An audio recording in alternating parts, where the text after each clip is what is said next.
Irmãos, foi na década de 70 que o escritor inglês Douglas Adams produziu a famosa série de livros que depois virariam séries de TV e filmes, que ficou conhecida como Guia dos Mochileiros da Galáxia. Essa série ela ficou particularmente famosa por mostrar uma cena... Obrigado.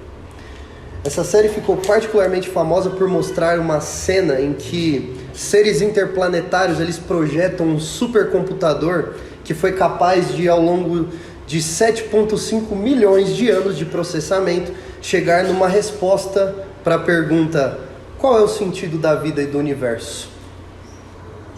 E depois de todo esse tempo de processamento, para essa pergunta que esses seres tinham colocado lá no computador para ele processar, qual é o sentido da vida e do universo, depois de todos esses milhões de anos processando, a resposta que o computador ofereceu foi 42.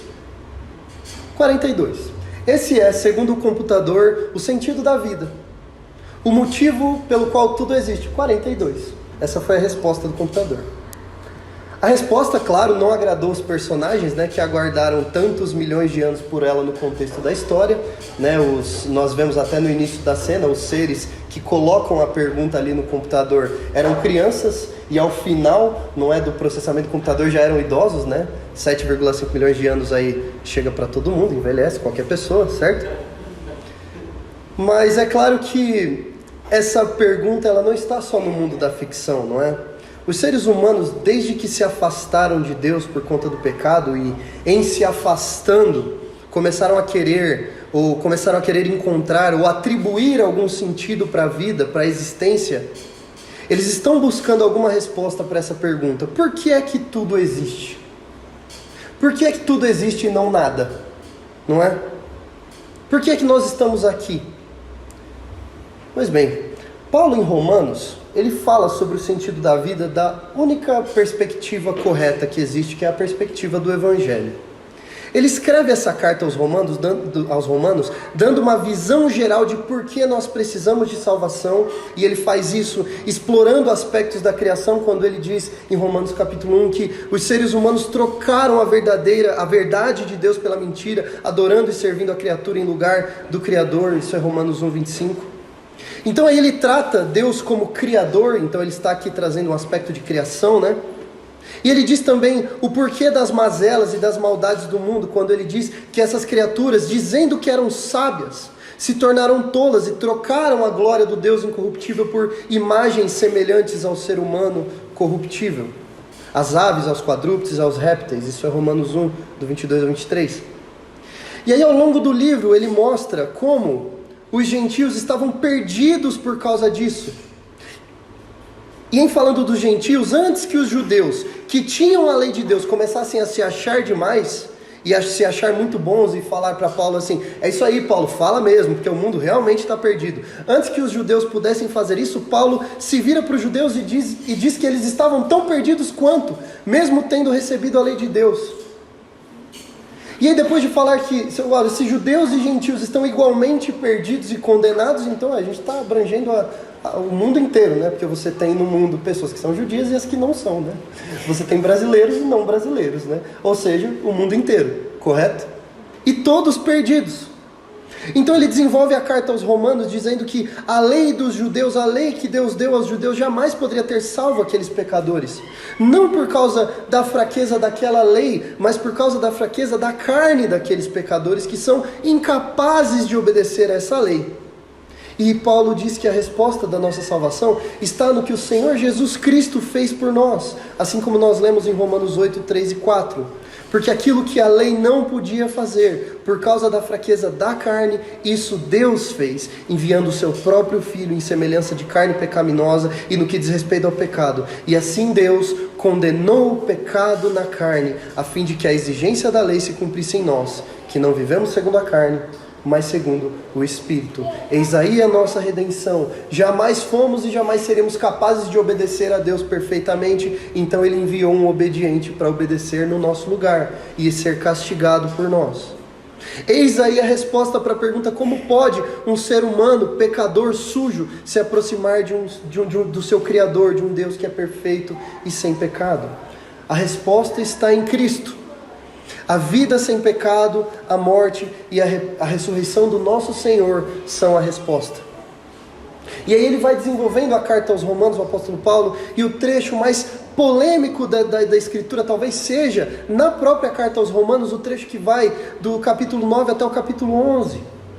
Porque Paulo, quando mostra a incapacidade do ser humano, quando ele fala lá no capítulo 7 sobre o ser humano que até sabe o que é bom, mas o bem que ele quer fazer ele não faz, e o mal que ele não quer fazer ele faz. E aí no capítulo 8 ele mostra que mesmo com essa fragilidade, Deus decidiu nos salvar e nos adotar. E aí nós chegamos no capítulo 9, em que ele responde uma pergunta bastante difícil, no capítulo 9 de Romanos. Ora, se Deus se revelou à nação de Israel e disse que Israel era o povo dele, e eles não se converteram, não aceitaram o seu Messias, então falhou o plano de Deus? Se Deus enviou o Messias para Israel, e o Messias veio para o que era seu, e os seus não o receberam, então o plano de Deus falhou? Paulo vai dizer que não, porque os filhos de Deus não são necessariamente aqueles que descendem do sangue de Abraão, mas são aqueles que têm a fé de Abraão, no Deus de Abraão. Este é o verdadeiro Israel, como diz Paulo no capítulo 9 de Romanos. Nem todos os de Israel são de fato israelitas, mas tão somente aqueles que têm a fé do pai Abraão. Esses são descendentes de Abraão.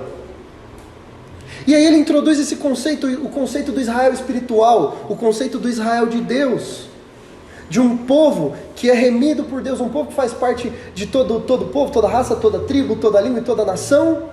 E todas essas pessoas que creem como Abraão creu em Deus, isso lhe foi imputado como justiça, fazem parte do Israel de Deus. E como surge o Israel de Deus? De onde vêm essas pessoas que nos seus delitos e pecados são incapazes de simplesmente crer? De onde essas pessoas vêm? Paulo responde, de maneira talvez polêmica para alguns, no capítulo 9. Isso acontece por meio da soberana eleição do nosso Senhor. Isso acontece porque Deus apontou e escolheu antes da fundação do mundo. Deus é responsável por eleger aqueles que virão para a fé. Mas isso não é injusto? Perguntariam alguns. Paulo responde mais uma vez, não é injusto.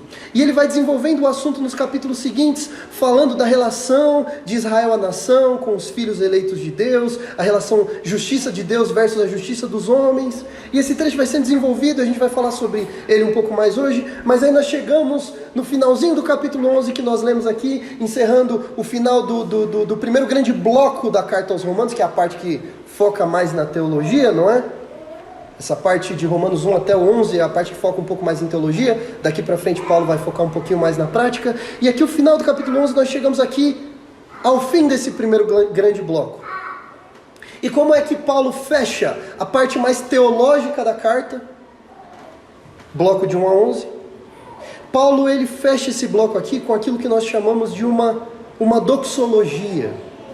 O que é uma doxologia? É uma escrita de admiração, de espanto com a grandeza de Deus. É um hino de louvor em relação à grandeza de Deus.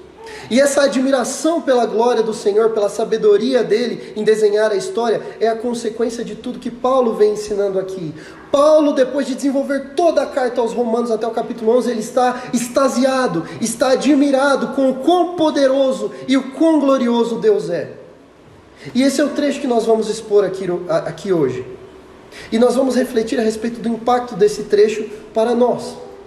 Então vamos dividir a exposição, esses versos aqui, em 3 partes. Primeiro verso 33, Paulo, ele se admira, ele está admirado. É a admiração de Paulo para com Deus.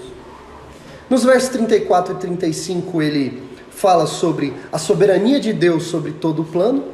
Então, verso 33, a admiração com o Senhor. 34 e 35, a soberania do Senhor sobre tudo. E no verso 36, ele atribui toda a glória a Deus. Vamos falar sobre esse texto então. Verso 33, vejam comigo. Ó profundidade da riqueza, tanto da sabedoria quanto do conhecimento de Deus. Quão inexplicáveis são os seus juízos, e quão insondáveis são os seus caminhos. Nessa primeira parte aqui, ó profundidade da riqueza, tanto da sabedoria quanto do conhecimento de Deus, Paulo está dizendo que existe então uma grande profundidade na riqueza de 2 coisas: da sabedoria de Deus e na riqueza do conhecimento de Deus. A riqueza que existe na sabedoria de Deus é extremamente profunda e isso deixa Paulo admirado. A riqueza que existe no conhecimento de Deus é extremamente profunda e isso deixa Paulo admirado. E é claro que é, porque quem teria criado essa história? Quem teria inventado tudo isso de que Paulo falou aqui? Uma história em que o Criador ele é desafiado pela sua criatura e o Criador decide redimir essa criatura enviando o seu Filho para morrer por aqueles que ele intentava salvar. Esse Filho é um com ele e os dois não são a mesma pessoa, mas fazem parte da mesma essência, os dois são plenamente Deus. Esse Filho, que é o único Deus, encarna e recebe sobre si o salário do pecado dos seus eleitos, que é a morte, mas não pôde ser contido por essa morte, porque havia mais crédito de santidade nele do que no pecado das criaturas que seriam salvas. Então ele não fica morto, ele ressuscita, e quem quer que creia nele será ressuscitado também. Quem teria inventado isso? Quem teria inventado essa religião, essa história? Quem teria essa criatividade? Com certeza não teria sido Douglas Adams, que disse que a resposta do universo era 42, não é?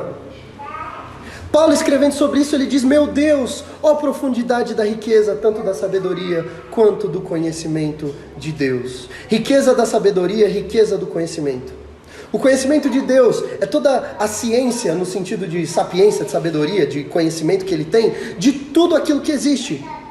Afinal, foi ele quem criou tudo. Esse é o conhecimento de Deus. Assim como está escrito lá em Lucas 12, 7, até os cabelos das cabeças de vocês estão todos contados.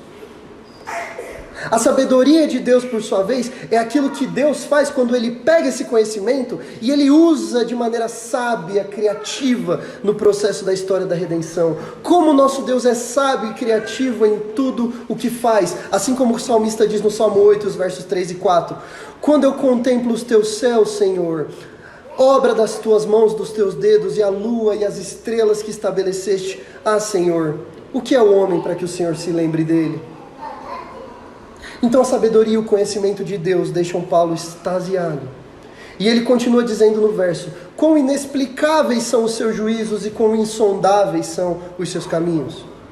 Os juízos de Deus são as avaliações que Ele faz ao longo do percurso, é a maneira como Ele julga tudo que faz, avalia o que vai ser melhor no processo. E Paulo diz que isso é inexplicável. Os juízos, as coisas que Deus julga, a maneira como Ele toma as suas decisões, isso é uma coisa inexplicável. Não dá para explicar por que Deus faz o que faz de maneira assim pontual, porque nós não temos a sabedoria e o conhecimento dEle. Mas nós sabemos que Ele está no absoluto controle, como nos diz a palavra em Lamentações 3,37. Quem é aquele que diz e assim acontece, sem que o Senhor tenha ordenado? Quem? Os juízos de Deus, diz Paulo, as decisões que Ele toma, são inexplicáveis. Não dá para decifrar, elucidar, para explanar a respeito dos juízos dEle. Não dá para dizer assim, Deus fez isso por causa daquilo. Nós podemos ter alguma noção dos efeitos daquilo que Ele faz na vida da igreja e na nossa vida. Nós podemos dizer, Deus fez isso e o resultado na minha vida foi esse. Nós podemos ter essa noção, mas explicar no detalhe por que Ele faz com que cada poeira na sua frente voe para a esquerda e não na direita, isso é impossível. Olhe para a história da redenção. Por que Israel e não o Egito? Por quê? O que foi que Ele viu em Israel? Por que Abraão e não o Faraó? Por que ele faz as escolhas que faz? Não dá para explicar, porque os juízos dele, as coisas que ele julga corretas são inexplicáveis. E mais, os caminhos dele a que o texto se refere, o percurso tomado, toda a história, passo a passo, todos os eventos que se seguem na história da revelação, ele diz que são insondáveis. Os caminhos de Deus são insondáveis. Sondar significa investigar, avaliar, contemplar para tentar entender alguma coisa.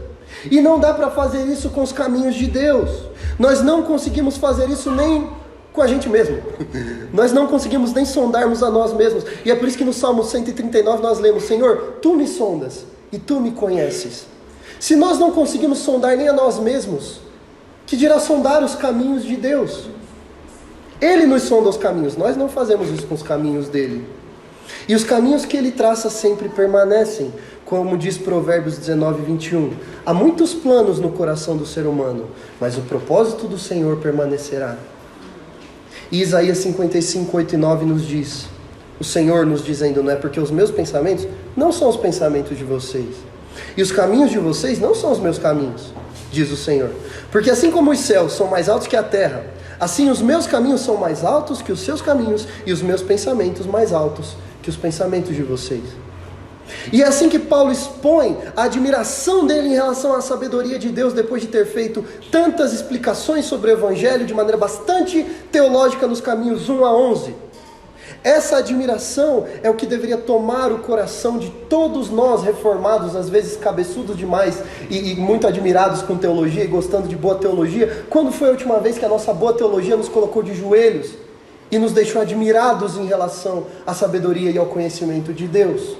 E não nos deixou apenas com o ego amaciado, porque a gente conseguiu ter uma conversa bastante inteligente sobre teologia numa rodinha. Paulo fecha o trecho teológico da carta de joelhos admirado, contemplando a sabedoria de Deus. Quando nós pensamos em todo o desenrolar da história para que Jesus viesse como Salvador, e mais pessoalmente para que tudo culminasse para a salvação de cada um de nós que somos salvos aqui. Ah, Senhor, quão inexplicáveis são os teus juízos e quão insondáveis são os teus caminhos. Quão profundas são as riquezas da sabedoria e do conhecimento de Deus. Esta é a admiração de Paulo em relação à sabedoria de Deus, ao conhecimento de Deus, aos juízos de Deus e aos caminhos de Deus. Insondáveis, inexplicáveis, indescritíveis. Essa é a admiração de Paulo.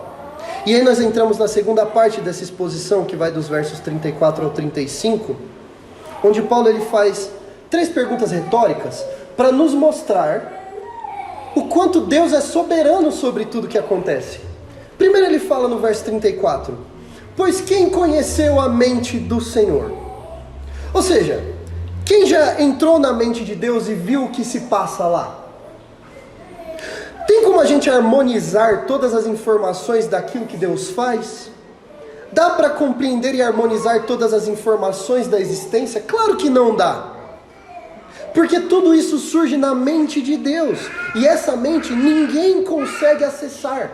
Ninguém consegue passear pela mente de Deus e falar assim, ah, isso aqui agora faz sentido.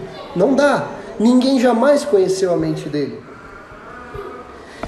E a segunda pergunta retórica, ainda no verso 34 é, ou quem foi o seu conselheiro? Ou seja, quem chegou para Deus e disse, ah, Senhor, é melhor o Senhor fazer assim, hein? Porque, eu sei que o Senhor está aí nos céus, né? Mas aconteceu um negócio aqui que eu não sei se o Senhor viu. É melhor o Senhor fazer assim.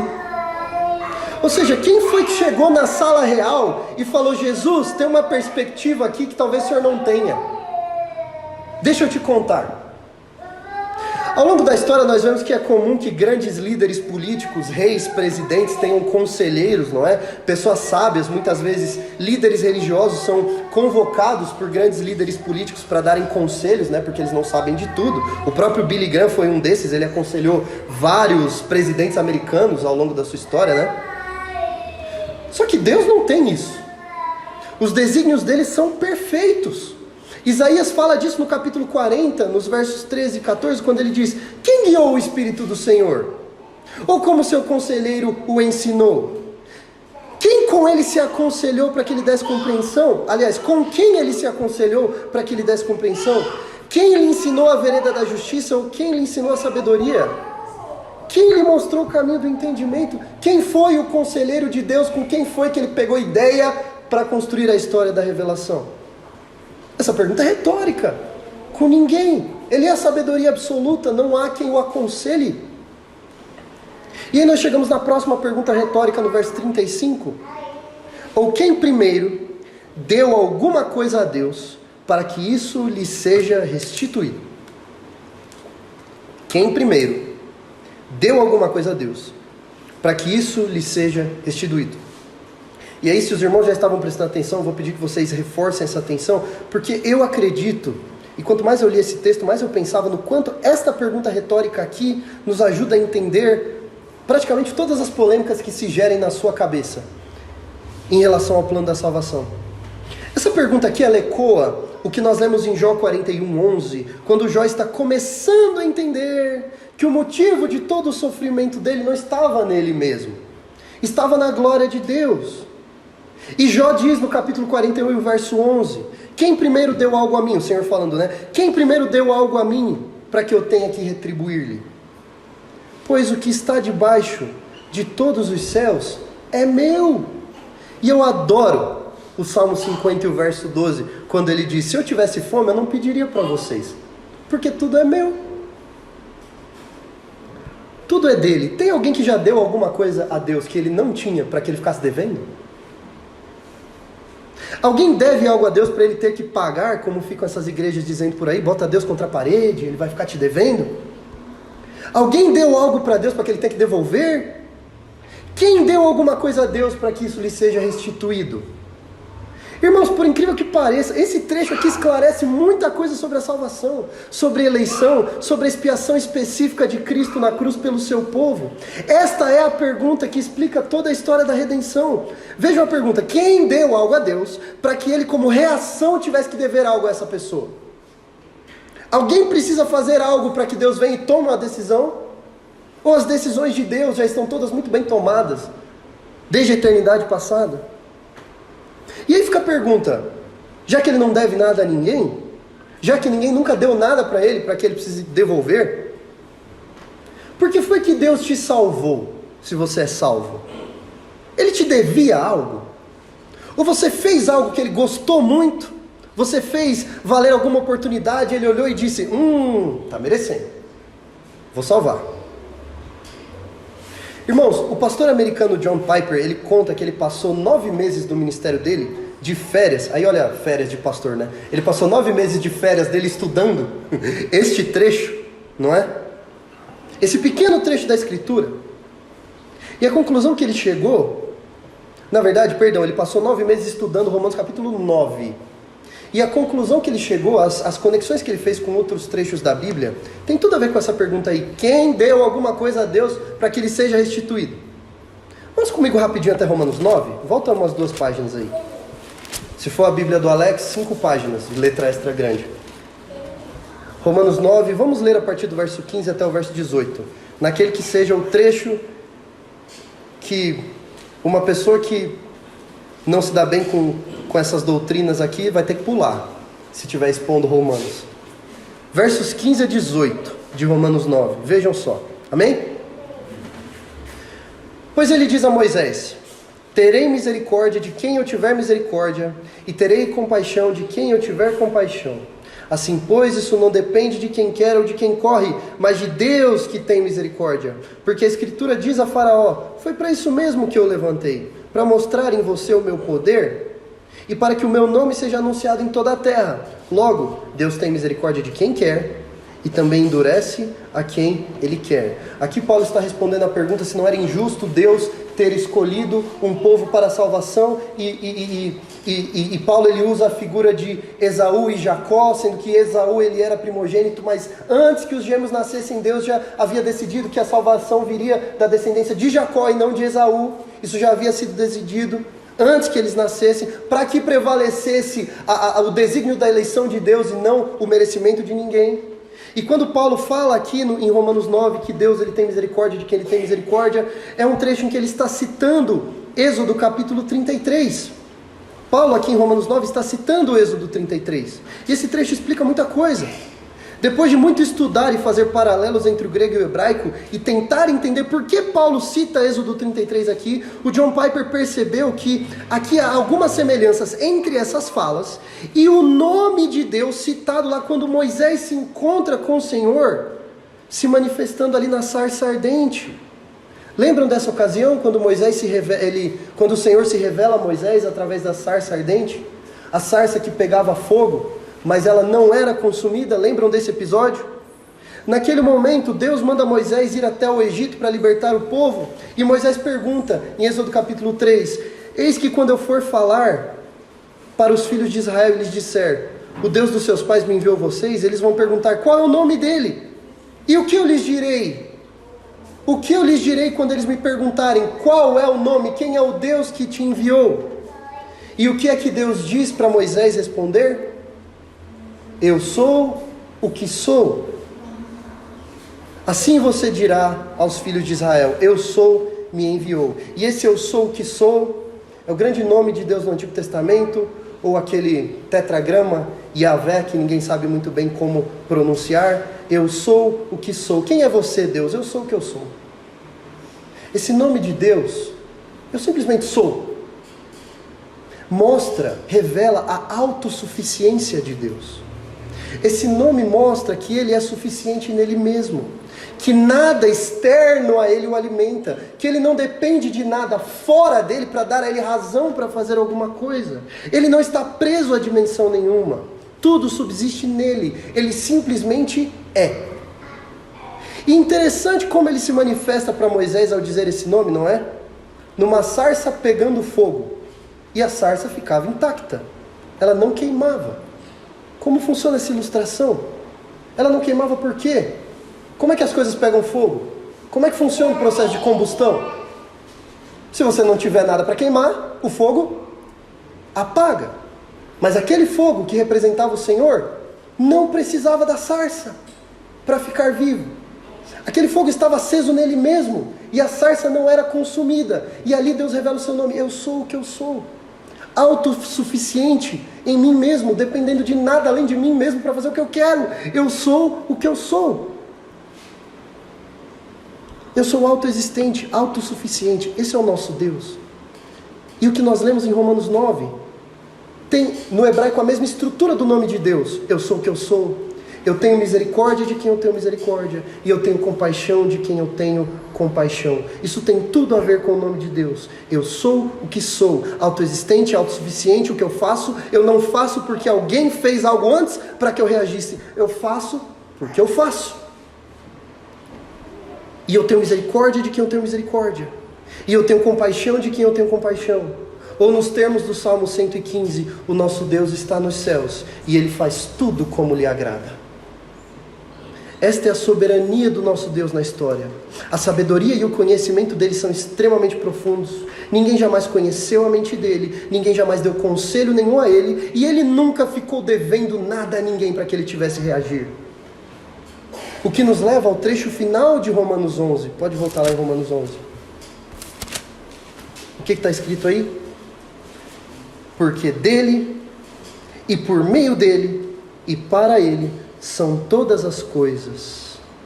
Primeiro texto diz, dele, ou seja, ele é dono de tudo. Dele são todas as coisas. Ele é dono de tudo. Tudo é meu, como diz o Salmo 50. Se eu tivesse fome, não pediria para você, porque tudo é meu.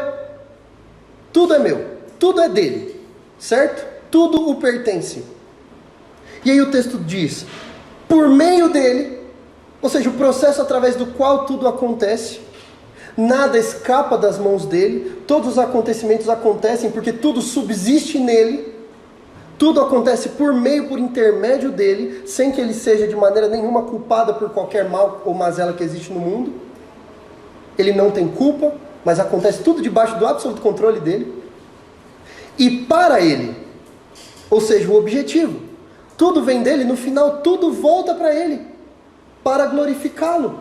Ele é o início e ele é o fim de tudo, o alfa e o ômega.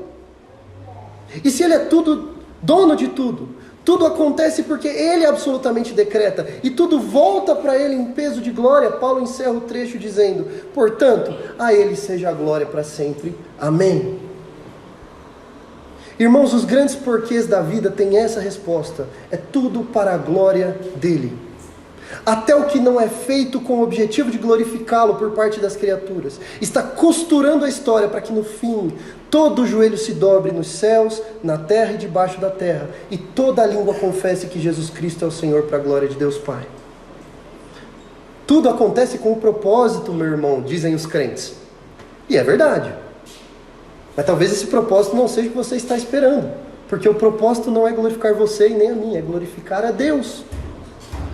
Não a nós, Senhor, mas ao teu nome da glória, diz o salmista. E isso aí levanta uma pergunta, não é? Quer dizer então que os propósitos de Deus não são por minha causa? Quer dizer que Ele faz as coisas não é por causa de mim, Ele faz por causa dEle mesmo, para a glória dEle mesmo, para honrar o próprio nome? E a resposta é sim. E isso talvez possa levantar a seguinte pergunta: se tudo é para a glória de Deus, então e eu como filho de Deus? E quando, por exemplo, e quando eu sofro? E quando parece que tudo dá errado na minha vida? Você está dizendo que Deus recebe glória no meu sofrimento? É isso? E a resposta é sim, irmãos.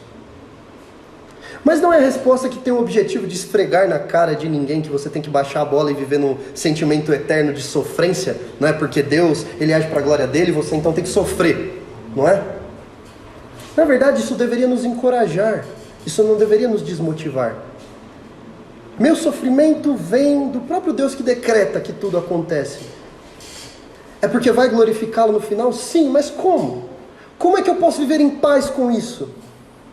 E eu consigo pensar biblicamente em pelo menos 3 maneiras de como, até no nosso sofrimento, no nosso pior momento, o nome de Deus está sendo glorificado, e isso, portanto, deveria nos motivar. Primeiramente, o nosso sofrimento, ele glorifica a Deus, porque de acordo com a palavra, ele nos faz entender melhor a palavra. Vejam o que diz o Salmo 119 e o verso 71. O salmista diz: foi bom que eu tivesse passado pela aflição, para que eu aprendesse os teus decretos. Martinho Lutero dizia que ele havia conhecido a Deus de 2 maneiras, através da Bíblia e através do sofrimento. Quando nós sofremos, nós olhamos para promessas eternas da palavra de Deus e deixamos de ter esperança nessa vida e passamos a confiar no cuidado de Deus. E temos esperança em promessas que são eternas e futuras, e não nessa vidinha aqui de 70 anos que a gente tem. Quando nós sofremos, fica claro que o nosso destino final ele não é aqui. Igual no Salmo 71, quando o salmista ele está ali indignado com a prosperidade dos ímpios, porque os ímpios estavam ficando ricos, né, e tendo tudo, e ele parecia que só sofria. Aí ele diz: Senhor, por que eu só sofro e o ímpio parece que só prospera? Aí ele diz: até que eu entrei no santuário de Deus, eu vi qual era o futuro dele, qual era o meu. Aí eu falei: é bom então, não é, eu passar pela aflição aqui, para que eu possa então saber que a minha felicidade então não está aqui. E assim, nós somos santificados pela palavra, e isso, adivinha, glorifica a Deus, na medida que nós somos santificados. Então, primeiro, o sofrimento ele glorifica a Deus na medida que nós entendemos melhor a palavra. Segundo, o nosso sofrimento ele glorifica a Deus porque ele nos amadurece como filhos. Provérbios capítulo 3 fala, e o livro de Hebreus repete, que o Senhor repreende a quem ama, assim como o pai repreende ao filho a quem quer bem. Sofrimento na vida do crente não é condenação, porque não existe condenação para aqueles que estão em Cristo Jesus. Sofrimento na vida do crente é disciplina de um pai para um filho que precisa ser amadurecido. E isso, na medida que nos amadurece como filhos, glorifica a Deus. E terceiro, nosso sofrimento glorifica a Deus porque ele nos conduz ao céu. Vejam, quando Paulo escreve Romanos 8, ele começa dizendo que não existe nenhuma condenação para os que estão em Cristo Jesus. E aí ao longo da sua fala, ele diz, aquele famoso trecho, Romanos 8, 28, sabemos que todas as coisas cooperam para o bem daqueles que amam a Deus, daqueles que são chamados segundo o seu propósito. Por quê? Porque aqueles que Deus de antemão conheceu, Ele também predestinou a ser conforme a imagem do seu Filho, a fim de que Ele seja o primogênito entre muitos irmãos. Todas as coisas cooperam para o nosso bem. E nesse contexto aqui, o que é bem? Ele usa um pois nesse texto, né? Todas as coisas cooperam para o bem daqueles que amam a Deus, pois aqueles que Ele de antemão conheceu e predestinou vão chegar lá. Eles vão chegar no céu. Então todas as coisas que acontecem no curso da sua vida estão de alguma forma conduzindo você à glória eterna, conduzindo você ao céu com o seu Senhor. Nenhuma poeira está voando na sua frente sem que esteja cooperando para o seu bem em última instância, e o seu bem é a sua salvação, é o seu destino final, é o céu com o Senhor. Sabe por que você, filho de Deus, vai perseverar até o fim? Vai fechar os olhos na terra e abrir os olhos no céu um dia? Porque Jesus está lá à destra do Pai, intercedendo por você para que tudo coopere para te levar até lá. É por isso que nós nos alegramos, e é isso que traz alegria ao crente. Por que que a paz de Deus, a paz que Deus dá, excede todo o entendimento? Porque mesmo tudo saindo dos meus planos aqui, eu sei que está tudo nas mãos de Deus. E eu sei que Ele está conduzindo tudo para que, em última análise, o nome dEle seja glorificado. E eu sei que o nome dEle é glorificado em Cristo. E eu sei que se o nome dEle é glorificado em Cristo, e eu estou em Cristo, isso é bom para mim. Que o nome dEle seja glorificado em tudo. Isso é bom para mim. E nos termos de Jó, que não sabia que estava sofrendo, porque o diabo havia desafiado. Bom, na verdade, o próprio Senhor, né, foi que falou: você viu lá meu servo Jó? Ponta firme, né? Você viu que ele não me desonra, ele é... Aí o diabo: não, mas é só porque ele tem tudo. Tira tudo dele para você ver. Ele falou: tá bom, vai lá, tira você, só não tira a vida dele. Jó desonrou o Senhor? Não, Deus usou o Jó para esfregar a glória dele na cara do diabo. E no final, quando com todas as adversidades a igreja sair da grande Babilônia triunfante, isso vai ser um tapa na cara do diabo, que fez, desafiou a Deus. E ainda assim os filhos dele saíram salvos, triunfantes em Cristo Jesus. Tudo coopera para o meu bem, porque eu estou em Cristo Jesus e isso glorifica a Deus. Podemos nos alegrar na glória de Deus mesmo com desconfortos dessa vida, mesmo nas perdas, mesmo em momentos em que parece que Deus está fazendo para pegar no meu pé. Porque nós sabemos que tudo está glorificando a Cristo e nós estamos em Cristo. Não podemos ser pessoas que dizem que sofrimento de crente é injustiça, nem que a morte do crente é mancada, nem que predestinação é injusta. Aí você quer reinterpretar a Bíblia e fazer ela de ser uma coisa que ela não diz. Você é conselheiro de Deus por acaso? Conhece a mente do Senhor para dizer: isso aqui não é justo, não, eu não concordo. Conheceu a mente do Senhor, deu uns conselhos para ele desenhar a história? Deu alguma coisa para ele ficou te devendo para você dizer que isso aí é injusto? De maneira nenhuma. A alegria do crente está em saber que todas as coisas cooperam para o bem dele e que em tudo o nome de Deus será glorificado. E a grande pergunta: qual é a razão de tudo? Por que tudo existe? Douglas Adams estava errado. A resposta do universo não é 42. A resposta do universo é a glória de Deus. Sabe por que tudo acontece desde o Éden até a queda da grande Babilônia, até as bodas do Cordeiro? Para Deus ele colocar em display a glória dele. Para Deus ele humilhar os principados e potestades nas regiões celestes. Para que a glória de Deus seja glorificada, para que o nome dele seja glorificado na misericórdia, na salvação e na condenação daquilo que é mal. Tudo vai glorificar o nome dele no final. E se você está em Cristo, deleite-se. Deus é glorificado em Cristo e nós estamos em Cristo. E mesmo que as coisas não estiverem bem, vejam o que Paulo diz em 2 Coríntios 4, 17 e 18. Porque a nossa leve e momentânea tribulação produz para nós um eterno peso de glória, acima de toda comparação, na medida em que nós não olhamos para as coisas que se veem, mas para as que não se veem. Porque as coisas que se veem são temporais, mas as que não se veem são eternas. Deleite-se, filho de Deus, tudo é para a glória dele. E se você está em Cristo, você precisa se lembrar disso. Você precisa pregar isto para si mesmo. Deus será glorificado, no final Deus será glorificado. A minha alegria tem que estar na glória de Deus, no honrar o Senhor e não em me sentir confortável o tempo inteiro aqui. Dele, por meio dele, para ele são todas as coisas. Tudo que ele faz, ele não faz porque ele precisa explicar para a gente: não, como é que isso aí funciona? Ele faz para glorificar o seu próprio nome. E os filhos de Deus têm que encontrar alegria nisso. E se você não está em Cristo, você recebe hoje um convite, o convite de vir para a fé. Porque a glorificação de Deus também acontece na intolerância dele contra o pecado e na condenação do pecador.